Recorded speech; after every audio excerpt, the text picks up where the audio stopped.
Hi, in this video we will cover some of the EDA concepts and sharing my screen. EDA is basically exploratory data analysis. Okay, that is the full form of EDA. Now, EDA is used very widely when we are performing predictive analysis. Some of the reasons are because it involves the graphical techniques, right?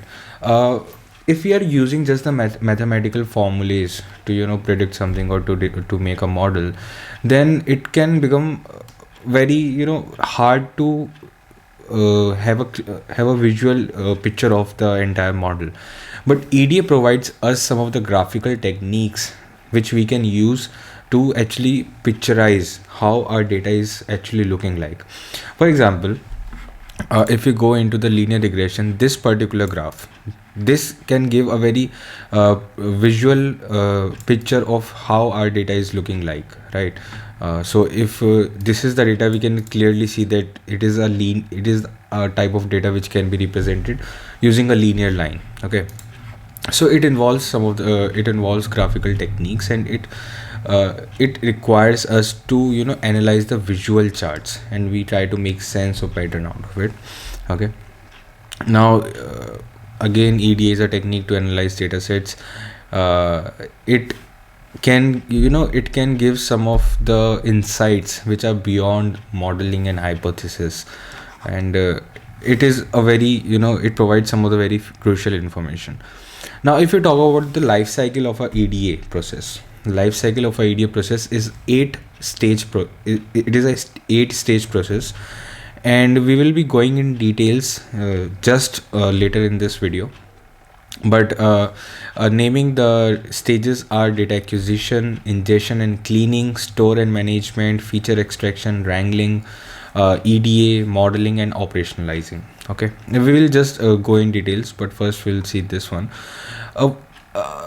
Since now we are going to be talking about talking about data, then we need to understand what are different types of data that we are going to deal with.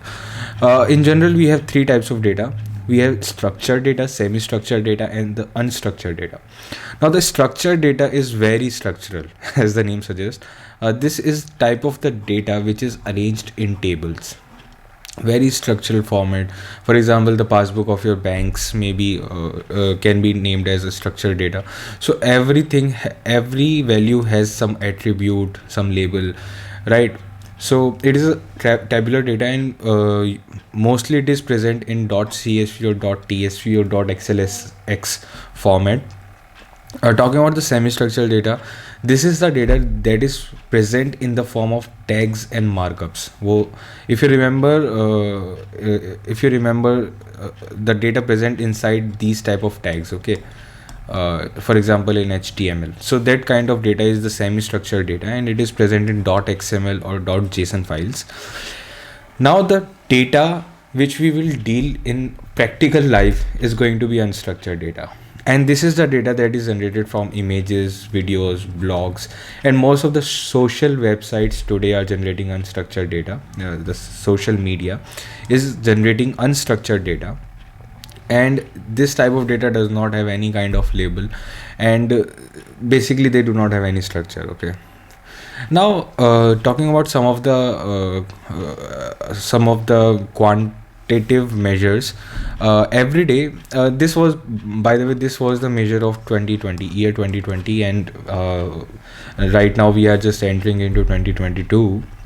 So this was the data from the year 2020, and the data was that every day we are generating about 2.5 quintillion bytes of data, and 1 quintillion bytes is approximately equal to 1 million terabytes. Okay, and 1 million terabytes means 1 terabyte is equals to 1000 gigabytes. Okay, so you can imagine the kind of numbers that we are dealing with here. So 2.5 quintillion bytes is actually 2.5 million terabytes, and the volume of unstructured data that we have till now, that we had till year 2020, was 44 zettabytes, and 1 zettabyte is actually 1 billion terabytes, and again 1 terabyte is equals to 1000 gigabytes. Okay, So the thing is, the volume of unstructured data that we had till 2020 was 44 billion terabytes, and that's a huge data to deal with. Okay, now some of the points about EDA. We'll just talk about some of the points. The first thing is that EDA can give since EDA has to deal with the graphical representations of the data, then just looking at data graphically, it can give us a lot of information, like what our data is looking like and what type of answers that we can get from our data, right? So it gives a very good insight about that. Another thing is that in a life cycle of machine learning life cycle, the EDA have a very crucial step in the life cycle of machine learning algorithms. And another thing is that the EDA analyze the data set. EDA analyzes the data set and summarize and give the characteristics of our data. That is what EDA does. And as we promised, now we will be talking about the life cycle. We will be explaining the points, all the stages of the life cycle.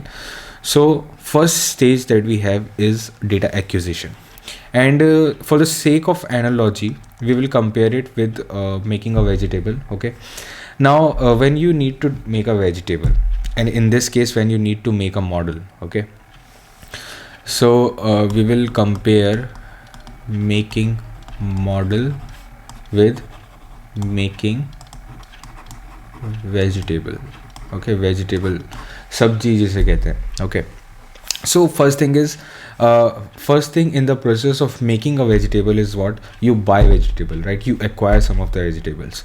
Similarly, in data acquisition, in data life cycle, data building process, data model building process, the first thing you do is you acquire the data from various sources. For example, the shopping websites or a lot of websites which have the data. You acquire the data from there. The second process is you store that particular vegetable inside a bag that you are carrying, right? You have purchased the vegetable, now you are going to store it in the bag temporarily. Okay, similarly, when you acquire the data, you store it, you ingest it. Basically, the name is ingestion. You ingest it temporarily in some of the repository, data lake or data store. Basically, you store it temporarily. Then you go to home and you take the vegetables out of your bag and you clean and you do you perform the minimal cleaning, right? Like there is no dust on the vegetables or there are no insects on the vegetables, right? So you do the minimal cleaning before storing it in your fridge or something. Similarly, you do a minimum cleansing of the data. Then what you do, you store the vegetables inside the fridge or wherever the vegetables belong. You actually store the vegetables. Similarly, after applying the minimum cleaning, you store the data in the various formats at the places that are made for the storing the data. Now after storing the data, now you have the suppose now you get an application that you have to build a particular model using the existing data that you have. Okay, and it can be same as you have to make a vegetable, you have to make a sabji out of the vegetables that you are already having in your fridge. Okay, now for that you will do a feature extraction. You will analyze what type of vegetables are required to make a particular sabji. Similarly, you will analyze what type of features are required out of the entire data to make a particular model. Okay, for example, if you are making a model of people of different ages and their salary, right? So their gender is irrelevant in that particular model, whereas the age is the most relevant feature. Okay, so similarly, you pick the features which are required for your application, and then you do wrangling. Wrangling is what you know the features. Now you're performing some operations on the data. For example, you know the vegetables and now you are cutting it, you chopping it, you're frying it, Okay, you are doing all kind of things. So similarly, wrangling, you slice the data, you dice the data, you take subsets of the data, you normalize the data. Okay, you basically prepare your data for a machine learning model to perform. Okay, and the last thing is you perform EDA. You apply the machine learning models, you make the model out of it, and that process is modeling.